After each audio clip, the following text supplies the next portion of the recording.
Christine Lagarde wrapping up an eventful 8 years leading the IMF and stepping into the breach in what may be one of the hardest jobs in the world right now, an 8-year term as president of the European Central Bank, with Europe facing a mounting list of economic and political challenges. I had a chance to speak to her about her tenure and her future. We started where it all began with another big moment of worry about Europe. I remember thinking to myself, it's going to be easier than what I had to do as finance minister for France, because the crisis is really over. Because we didn't have the European debt crisis yet. It came about a month later. So when I walked into this building on July the 4th, I thought, this is going to be more pleasant, less pressure, less tension. And then what? And then the European sovereign debt crisis came about, and it was, one crisis after the other, one country after the other, and a lot of tension, a lot of work, and a fantastic staff at the IMF.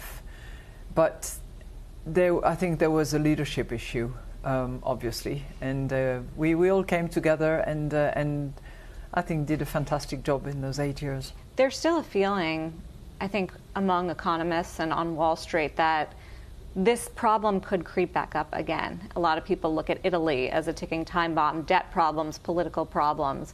Is that something that you're concerned about? The situation has changed massively since those days. When you look at the financing costs, they are much, much lower now than they were in those days. If you look at the strength of the financial players and the strength of the supervision, completely different, much stronger, much more capitalized, much better supervision, better equipped as well. So on that front, it's a lot better. And I think there is that, risk apprehension, which also comes into play. What is not as good as it was in those days, it's the fiscal and the monetary space that the policymakers have. Because in those days, many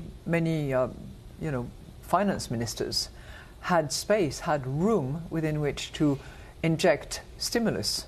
In the same vein, central bank governors had some leeway and some space in terms of interest rates or in terms of quantitative easing, which was yet to be invented at the time. So different situation, and we're probably better equipped on financial markets, but risks will come from somewhere where we don't anticipate them. I guess I'm just wondering, do you think it's possible for another European sovereign debt crisis to happen? If the euro area can strengthen, and there are indications that this could be on the short-term horizon, with a real banking union, with a better capital markets, which has euro area dimension and good depth. And if there is more of a joint effort to stir the economy of Europe, I think that region of the world will be in good shape. Do you think there's political will for all of that? It looks like it. It's often the case with Europe that you despair of Europe and you think, when are they going to get their act together? Things happen at a different pace in Europe because you simply have, for the Eurozone only, 19 governments that have to come together. The IMF has been very supportive of central bank action that we've seen from the crisis, coming out of the crisis, and now this new period of easing. I wonder if you worry at all, though, that central banks are running low on bullets.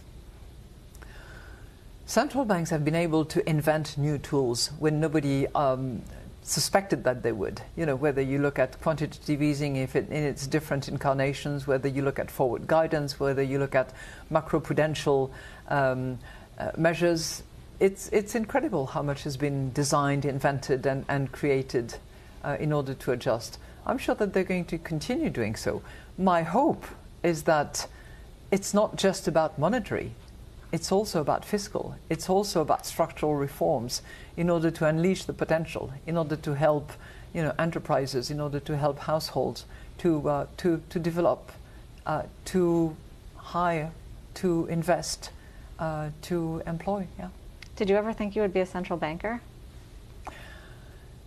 No. But did I ever think I would be head of the IMF? No. Did I ever think that I would be a finance minister for a G7 country? No. The only thing I was certain of is that I would be a lawyer. Do you think the head of the ECB is going to be a tougher job than the head of the IMF? I wouldn't bet on anything now, because I thought when joining the IMF it would be easier than being finance minister. I don't think it was. I think you are walking into a very difficult job, and I think that is what most people think.